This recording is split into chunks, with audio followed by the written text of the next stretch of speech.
சுழலும் கோள்கள் அவன் சொல் கேட்கும். அவனை தொழுதால் போதும் நல்லதே நடக்கும். ஆனை முகனை தொழுதால் நவக்கிரகங்களும் மகிழும். நல்லதே நடக்கும், நல்லதே நடக்கும்.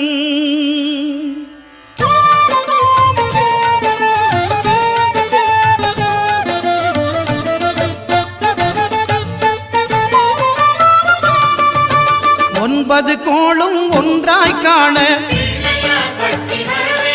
அங்கு கற்பகம் என்னும் கடவுளின் மெய்யில். ஒன்பது கோளும் ஒன்றாய் காண